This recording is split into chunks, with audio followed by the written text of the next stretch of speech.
Welcome to IBTV. Bhadradri పట్టణంలో CPM ఆధ్వర్యంలో నిర్వహించిన కరకట్ట రక్షణ పోలవరం ముంపు అధ్యయన యాత్రలో జిల్లా కార్యదర్శి మచ్చ వెంకటేశ్వర్లు తీవ్ర చేశారు. రిటర్నింగ్ వాల్ కూలీ నెలవుతున్న ప్రజాప్రతినిధులు ఒక్కరు కూడా స్పందించకపోవడాన్ని ఖండించారు.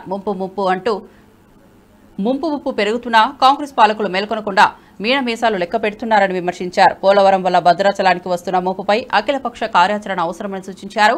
రామయ్య భూముల విషయంలో బీజేపీ నేతలు దొంగ దండాలు వేస్తూ ముంచే ప్రయత్నం చేస్తున్నారన్నారు. ముందుకు 5 పంచాయతీలను తెలంగాణలో కలిపి శాశ్వత పరిష్కారం చూపాలని డిమాండ్ చేశారు. పదవుల కోసం కొట్టుకోవడమే తప్ప ప్రజల బాధలపై స్పందించని మంత్రులు, ఎంపీలు, మాజీ ఎమ్మెల్యేలను మచ్చ ఎద్దేవా చేశారు. ప్రజలే గుణపాఠం చెప్తారని హెచ్చరించారు.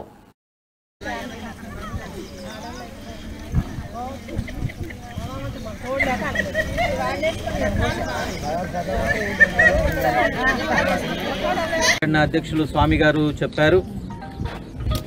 భద్రాచలం పట్టణం ప్రజానీకం ప్రతి సంవత్సరం గోదావరి వచ్చినా వరదలు వచ్చినా ప్రాణాలు అరచేతిలో పెట్టి మొత్తం రాష్ట్రానికి కూడా తెలుసు, పట్టణ ప్రజానీకానికి కూడా తెలుసు.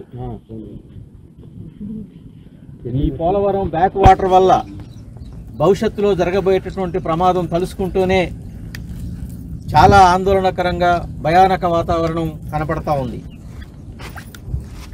ఇటీవల వర్షాల కారణంగా ఇక్కడ ఉన్నటువంటి రిటర్నింగ్ వాల్, సేఫ్టీ వాల్ కూలిపోతే సిపిఎం పార్టీ బృందం వచ్చి పరిశీలన చేసి అధికారుల దృష్టికి, మంత్రుల దృష్టికి, ఎమ్మెల్యే గారి దృష్టికి, ప్రజానీకం దృష్టికి తీసుకువెళ్ళటం జరిగింది. ఇప్పటి వరకు ఆ స్లూయిస్ దగ్గర ఉన్నటువంటి ఆ రిటర్నింగ్ వాల్ కూలిపోయినటువంటి ఆ స్థానాన్ని, ఆ ప్లేస్ని ఇంతవరకు సందర్శించకపోవడానికి మన ఎమ్మెల్యే గారికి తీరుబాటు రాలే. ఓడిపోయిన మాజీ ఎమ్మెల్యే పొదెం వీరయ్య గారికి తీరుబాటు రాలే. ఎంపీకి అసలే ఈ సోయే